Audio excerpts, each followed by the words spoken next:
الرحمن الرحیم، السلام علیکم۔ جی آج ہم ڈسکس کریں گے the separate of Islam in sub continent, کہ بر صغیر کے اندر اسلام جو ہے وہ کس طرح سے پھیلا تھا۔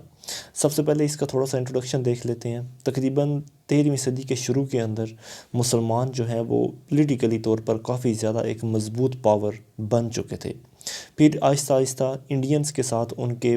کمرشل ریلیشن جو ہیں، یا جو کمرشل نیچر کے جو ریلیشن ہیں، وہ آہستہ آہستہ ان کے ساتھ شروع ہوئے، اور یوں اسلام جو ہے وہ پیسفلی اینڈ گریجولی جو ہے اس دھرتی کے اوپر، سب کانٹیننٹ بر صغیر کی دھرتی کے اوپر، وہ آہستہ آہستہ اسلام جو ہے وہ آتا چلا گیا۔ ہسٹوریکل پرسپیکٹیوز کے لحاظ سے اگر دیکھیں تو جو عرب ٹریڈرز تھے، یعنی کہ محمد بن قاسم کے دور سے یا اس وقت حجاج بن یوسف کے دور سے جو عرب ٹریڈرز تھے، وہ فریکوینٹلی اور مطلب انڈیا کا وزٹ کیا کرتے تھے اپنے مطلب ٹریڈ کے لیے، مطلب اپنی تجارت کے لیے، اور ساتھ ہی ساتھ وہ نبی کریم صلی اللہ علیہ وآلہ وسلم کا جو نام نامی ہے وہ بھی انڈیا میں آہستہ آہستہ لانے لگے۔ پھر تقریباً 7ویں صدی کے اندر جو ہے، 7ویں سینچری کے اندر کافی زیادہ جو مطلب ہندو ہیں ان کو مسلمانوں میں کنورٹ کرنے میں کافی زیادہ ہیلپ ملی، خاص طور پر وہ ہندوز جو کہ ریجیکٹڈ تھے، یعنی کہ لوور کلاس کے جو ہندو ہیں، جن کو اکثر اوقات بڑی کلاس کے جو ہندو ہیں، یعنی کہ آپ کو پتہ ہے کہ ہندوؤں میں 4 قسم کی ذات پات کا نظام ہوتی ہے، مطلب جس میں شودر ہیں، وشنو ہیں، اس طرح کر کے، مطلب جو سب سے اوپر والی ذات آتی ہے وہ سب سے نیچے والی ذات سے اس طرح نفرت کرتی ہے کہ اگر نیچے والی ذات ان کو چھو بھی لے تو ان کو ایسے لگتا ہے کہ جیسے ان کا یہ جسم کا حصہ ہی ناپاک ہو گیا۔ تو اس طرح جب ان کو اتنے برے طرح سے ان کو ان کے حقوق یعنی کہ نہیں دیے جا رہے تھے اور ان کو بری طرح سے ٹریٹ کیا جا رہا تھا، تو جو اسلام جو ہے وہ ایکویلٹی، جسٹس اور پیس کا درس لے کر آیا، اور یوں کافی زیادہ جو لوور کلاس پہلے انڈینس تھے وہ مسلمان بنتے چلے گئے۔ اگر مختلف قسم کے یعنی کہ امپورٹنٹ لوگوں کا ویوز اگر ہم دیکھیں تو مولانا اختر الوصی یہ بات کرتے ہیں کہ Islam is embedded deeply in Indian culture and society, کہ اسلام جو ہے وہ آہستہ آہستہ انڈین کلچر اور سوسائٹی کے اندر ایک قسم کا اس کا حصہ بن گیا، اور اس نے ایک پرفیکٹ بیلنس قائم کر دیا between Islam and Indian culture and nationality, یعنی کہ اسلام نے انڈین کلچر اور انڈین نیشنلٹی کے درمیان ایک پرفیکٹ بیلنس جو ہے وہ پیدا کیا۔ اس کے علاوہ پنڈت جواہر لال نہرو جو ہے وہ اسلام کے متعلق یہ کہتا تھا کہ اسلام جو ہے وہ بھائی چارے کا درس لے کر آیا اور ایکویلٹی کا درس لے کر آیا، اور یہی چیز جو ہے یہ اس کی بہت زیادہ پاورفل چیز بنی، کہ اس کی ایکویلٹی اور اس کا بردرہڈ، جس نے ان انڈین کو مطلب مدد کی جن کو ایکول ٹریٹمنٹ نہیں دی جا رہی تھی ایک انڈین کلچر کے اندر، اور یوں وہ والے جو انڈین جن کو ان کے ایکول رائٹس ڈینائی کیے جا رہے تھے وہ آہستہ آہستہ مسلمان بنتے چلے گئے اور انہوں نے اسلام کو قبول کر لیا۔ اگر اس وقت کی پولیٹیکل کنڈیشنز کو دیکھیں سب کانٹیننٹ کے، یعنی کہ جب اسلام جو ہے وہ بر صغیر میں داخل ہوا تو پورا ملک جو ہے وہ ریجنلی طور پر چھوٹے چھوٹے حصوں میں تقسیم ہوا تھا۔ بر صغیر کا جو یعنی کہ سارے کا سارا انڈین اور پاک و ہند جو ہے یہ چھوٹے چھوٹے ریجنز میں ڈیوائڈ تھا، کسی قسم کی کوئی ایک مضبوط سینٹرل گورنمنٹ جو ہے وہ نہیں تھی، لہٰذا جو بھی یعنی کہ ریجن سٹرانگر ہوتا، مطلب جو ریجنل ڈویژن ہوئی تھی اس کے اندر جون سا بھی ریجن سٹرانگ ہوتا، جس ریجن کی گورنمنٹ سٹرانگ ہوتی وہ ویک ریجن کے اوپر حملہ کر دیتی، اور یوں اس طرح کا جو گندا نظام ہے، سپائل اور ڈرکی یعنی کہ ڈرٹی سرکمسٹانسز، ایسے حالات کے اندر جو ہے کمزور حالات کے اندر مسلمانوں کو ایک موقع ملا، اور انہوں نے اسلام کو بغیر کسی رکاوٹ کے کافی زیادہ ریجنز تک پھیلا لیا، اور لہٰذا مطلب وداؤٹ اینی سیریس ڈیفیکلٹی اسلام جو ہے وہ پھیلتا چلا گیا۔ پھر اگر ریلیجیس کنڈیشنز دیکھیں بر صغیر کی تو وہ بھی ایک مائزریبل کنڈیشنز تھیں۔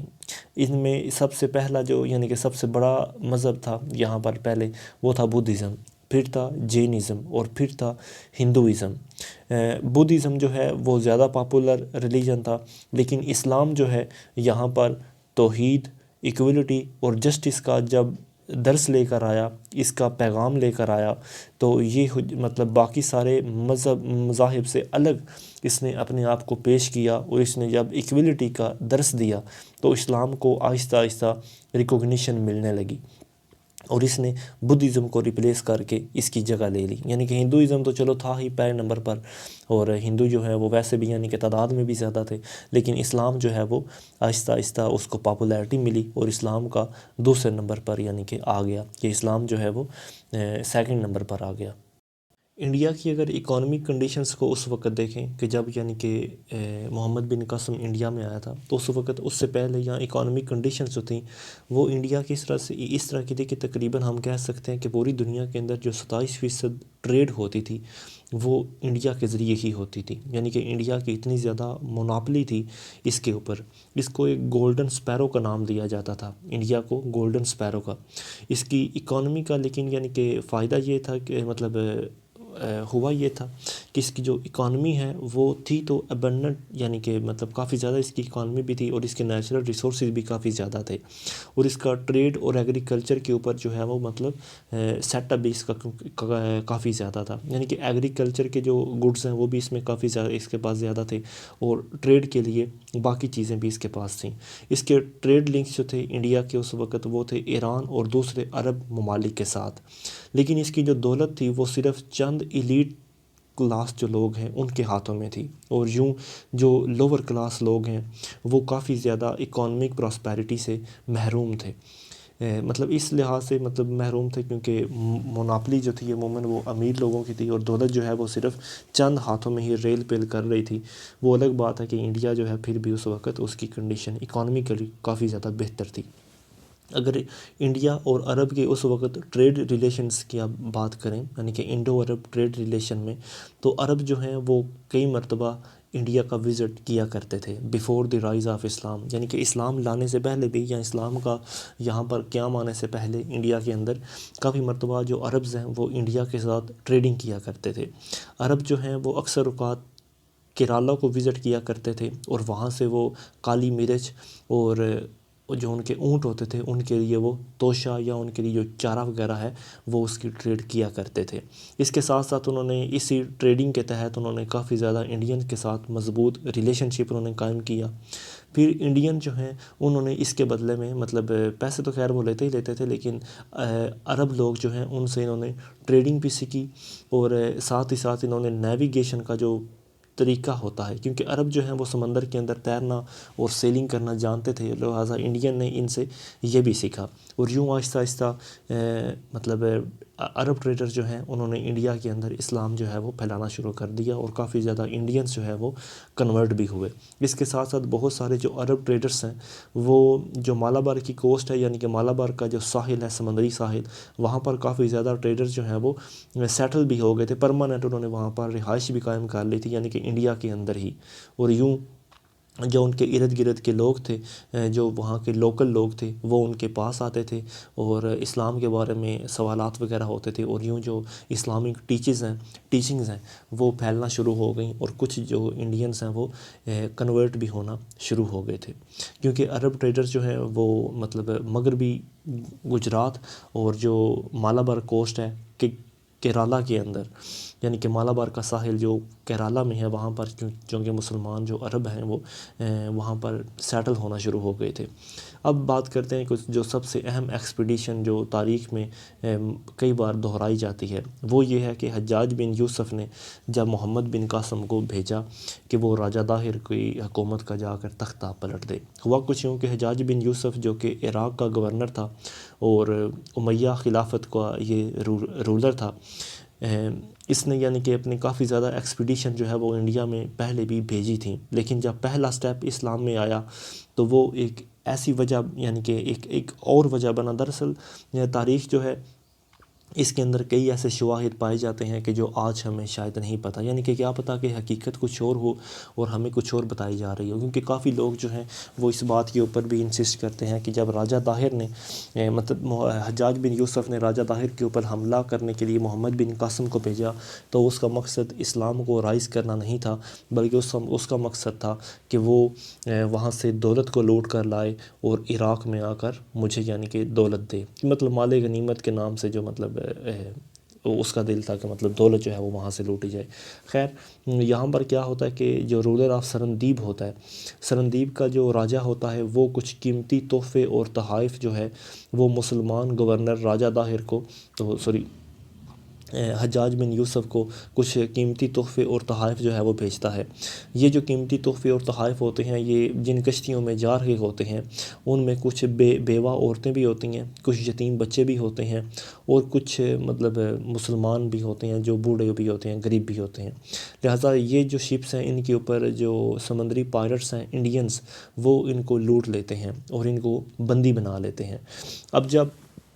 وہ ایسا کرتے ہیں تو حجاج بن یوسف جو ہے وہ خط لکھتا ہے راجہ داہر کو کہ تمہارے کچھ پائرٹس جو ہیں انہوں نے ہمارے جہازوں کو لوٹ لیا ہے۔ تو یہاں پر راجہ داہر یہ کہتا ہے کہ میرا ان پائرٹس کے اوپر کوئی کنٹرول نہیں ہے، اور یوں محمد بن قاسم جو ہے وہ اپنا کنٹرول جمانے کے لیے ان پائرٹس کے اوپر بھی اور راجہ داہر کے اوپر بھی وہ محمد بن قاسم کو بھیجتا ہے، اپنا حجاج بن یوسف کہ وہ سندھ کے اوپر جا کر حملہ کرے، اور یوں محمد بن قاسم 711 عیسوی کے اندر جو ہے وہ انڈیا میں آتا ہے اور یہاں پر آ کر اٹیک کرتا ہے۔ محمد بن قاسم جو ہے وہ مطلب اس کو سپورٹ کافی زیادہ وہاں پر سندھ کے علاقے میں حاصل ہو جاتی ہے، خاص طور پر لوور کلاس کے ہندوز ہوتے ہیں ان سے، کیونکہ وہ آلریڈی اکانومک ڈسپیرٹی کا شکار ہوتے ہیں، ان کے پاس حقوق جو ہیں وہ اتنے زیادہ نہیں ہوتے اور وہ غربت میں ویسے ہی زندگی گزار رہے ہوتے ہیں، لہٰذا وہ امیر اور بڑے لوگوں کے خلاف جنگ لڑنے کے لیے محمد بن قاسم کا ساتھ دے دیتے ہیں۔ اس کے ساتھ ساتھ محمد بن قاسم کو جو جینزم مذہب کے یعنی کہ فالور ہیں اس کا بھی اس کو ساتھ جو ہے وہ مل جاتا ہے، اور یوں راجہ داہر کی جو جابرانہ حکومت ہوتی ہے اس کو کافی زیادہ نقصان پہنچتا ہے، اور محمد بن قاسم جو ہے وہ اس کو کافی زیادہ کامیابی ملتی ہے۔ محمد بن قاسم پورے سندھ کو آہستہ آہستہ فتح کر لیتا ہے، اور ساتھ ہی ساتھ وہ ملتان کو بھی فتح کر لیتا ہے، اور ساتھ ہی ساتھ دیبل کا جو سی پورٹ ہوتا ہے اس کے اوپر بھی وہ قبضہ کر لیتا ہے۔ اچھا، اب محمد بن قاسم نے جب قبضہ کر لیا اور اس کو بہت زیادہ اچیو یعنی کہ سکسیس ہو گئی، تو اس کے بعد اس نے کون کون سی پالیسیز بنائیں؟ سب سے پہلی جو اس نے پالیسی بنائی وہ اس نے جزیہ امپوز کیا۔ آپ کو پتہ ہے کہ جزیہ جو ہے یہ اسلام کے اندر ان لوگوں کے اوپر امپوز کیا جاتا ہے جو غیر مسلم ہوتے ہیں اور وہ ایک مسلمان ریاست کے اندر رہ رہے ہوتے ہیں، لہٰذا سب سے پہلا کام کیا گیا کہ پیمنٹ آف جزیہ آن نان مسلمس۔ یہ جزیہ جو ہے یہ ان غیر مسلمس کے اوپر اس لیے امپوز کیا گیا تاکہ ایک مسلمان جو اس وقت یعنی کہ سندھ جو ہے چونکہ مسلمانوں کے انڈر آ چکا تھا، لہٰذا وہاں پر ان کی لائف، ان کی عزت، ان کی پراپرٹی جو ہے اس کو سیف اور پروٹیکٹ کیا جا سکے، اور ساتھ ہی ساتھ ان کا جو ریلیجن ہے اس کی عبادت کرنے کے لیے ان کو ایشورنس دی جا سکے کہ اب آپ فری ہیں کہ آپ یعنی کہ اپنے مذہب کی پوجا یا اپنے مذہب کو مطلب اپنے عقیدے کے اوپر آپ یقین رکھ سکتے ہیں یا اپنی عبادت گاہوں میں آپ جا سکتے ہیں۔ لیکن جزیہ جو ہے وہ کچھ لوگوں کے اوپر امپوز نہیں کیا گیا، جیسے جو پریسٹ ہوتے تھے چرچ کے ان کے اوپر یعنی کہ پادریوں کے اوپر، مونکس جو ہوتے تھے ان کے اوپر بھی نہیں کیا گیا، عورتوں کے اوپر بھی نہیں، بچوں کے اوپر بھی نہیں، ڈسیبل جو لوگ ہیں ان کے اوپر بھی نہیں، اور جو غریب لوگ ہیں ان کے اوپر بھی جزیہ امپوز نہیں کیا گیا۔ جب محمد بن قاسم نے یہ فتح کر لی تو اس کے بعد میں کیا اثرات پڑے؟ اس کے اثرات جو ہیں وہ کافی دور تک اور کافی دیر تک پڑے، کیونکہ اس کے اثرات صرف ریلیجیسلی نہیں پڑے بلکہ پولیٹیکلی، سوشلی اور کلچرلی کافی زیادہ اس کی امپلیکیشن جو ہیں وہ آ گئی تھیں، کیونکہ اسلام جو ہے وہ ایک مکمل طور پر نظام حیات ہے اور اس کا ہندوؤں سے ایک الگ پولیٹیکل، سوشل، کلچر اور ریلیجیس امپلیکیشن جو ہیں وہ ہوتی ہیں، لہٰذا ان تمام چیزوں کا کافی زیادہ اثر پڑا ہندو کی جو لو کاسٹیز ہیں، جو یعنی کہ کم ذات ہندو ہیں، ان کے اوپر اس کے کافی زیادہ گہرے اثر پڑے اور وہ اسلام کے اندر آنے لگے۔ یوں جو رائز آف اسلام ہے اس میں کافی زیادہ جیسے جیسے اسلام کے اندر یعنی کہ رائز آیا، یعنی کہ اسلام جو ہے وہ پروان چڑھا، یوں یوں وہ جو لو کاسٹ ہندو جنہوں نے اسلام کو قبول کیا ہوا تھا ان کا سٹیٹس جو ہے سوسائٹی میں وہ بھی امپروو ہونے لگا۔ لہٰذا مطلب اس طرح یہ مطلب اسلام کا جو امپیکٹ ہے وہ صرف اور صرف سندھ یا ملتان کے اندر ہی نہیں تھا پڑا، بلکہ وہ اس سے آگے بھی گیا تھا، جس نے بعد میں مسلمانوں کی جو پالیسیز ہیں ان کو امپلیمنٹ کرنے میں، ان کو یعنی کہ بنانے میں کافی زیادہ سب کانٹیننٹ کے اندر مدد کی تھی۔ اچھا جی، اب بات کرتے ہیں انٹلیکچول اور کلچرل ایفیکٹ کی۔ یہاں پر ہندو جو ہیں انہوں نے عربوں سے کافی زیادہ کچھ چیزیں جو ہیں وہ سیکھی تھیں۔ مثال کے طور پر انہوں نے ٹریڈنگ کا آرٹ سیکھا تھا، نیویگیشن سیکھی تھی، ڈریسنگ سینس سیکھی تھی، ایٹنگ سینس سیکھی تھی، یا مطلب مختلف قسم کے کھانے پکانے جو ہیں وہ عربوں سے انہوں نے سیکھے تھے۔ اس کے علاوہ عرب جو ہیں انہوں نے انڈیا کے اندر کچھ نئی انڈسٹریز انٹروڈیوس کروائیں، بالخصوص سندھ کے اندر، جہاں پر محمد بن قاسم کی جو ہے وہ حکومت تھی۔ اس کے علاوہ بہت سی نئی قسم کے جو پودے ہیں وہ بھی انڈیا کے اندر سندھ کے علاقے میں متعارف کروائے گئے محمد بن قاسم کی صدارت کے زیر تحت۔ بعد میں محمد بن قاسم کی جب سندھ کے علاقے سے اس کی حکومت ختم ہوئی تو یوں آہستہ آہستہ عربوں کا جو کنٹرول ہے وہ سندھ سے نکل گیا، اور ایک بار پھر 9ویں صدی کے آخر تک، یعنی کہ 9ویں سینچری کے اینڈ تک جو ہے وہ خلافت رول یہاں پہ سندھ کے اندر ختم ہو گیا، اور ہندو رولر جو ہیں وہ ایک بار پھر پورے ہندوستان کے یعنی کہ اوپر، سندھ پورے کے اوپر وہ قابض ہو گئے۔ پھر بعد میں یعنی کہ 10ویں صدی کے آخر میں ترک جو ہیں وہ انڈیا میں آئے، اور انہوں نے خیبر پاس سے گزرتے ہوئے، خیبر پاس جو ہے یہ پشاور کے اندر ہے، یہ تقریباً 53 کلومیٹر کا راستہ ہے جو پشاور کو لنک کرتا ہے افغانستان کے ضلع، افغانستان کے تھوڑی کیپٹل کابل کے ساتھ۔ تقریباً 53 کلومیٹر کا یہ راستہ بنتا ہے۔ اب یہاں پر تقریباً 10ویں صدی کے آخر میں ترک جو ہیں وہ انڈیا میں داخل ہوتے ہیں خیبر پاس کے راستے، اور سبکت گین کی ان کو یعنی کہ جو ہے وہ سلطنت، یعنی کہ سبکت گین کی رولر ہوتا ہے، جو یعنی کہ اس کا خود بھی جو ترکوں کے خاندانوں کے ساتھ اس کا تعلق ہوتا ہے، وہ یوں سبکت گین جو ہے وہ ایکسپیڈیشن لے کر آتا ہے انڈیا کے اندر فتح کرنے کے لیے، اور اس کا کانفلکٹ ہوتا ہے راجہ جے پال سے، جہاں پر راجہ جے پال کو شکست ہوتی ہے اور سبکت گین جو ہے وہ جیت جاتا ہے، اور یوں سبکت گین جو ہے اس کی حکومت یہاں پہ بن جاتی ہے، لیکن وہ جلد ہی فوت ہو جاتا ہے، اور بعد میں محمود غزنوی جو ہے وہ اس کے تھرون کو حاصل کر لیتا ہے تقریباً 998 کے اندر، 998 کے اندر۔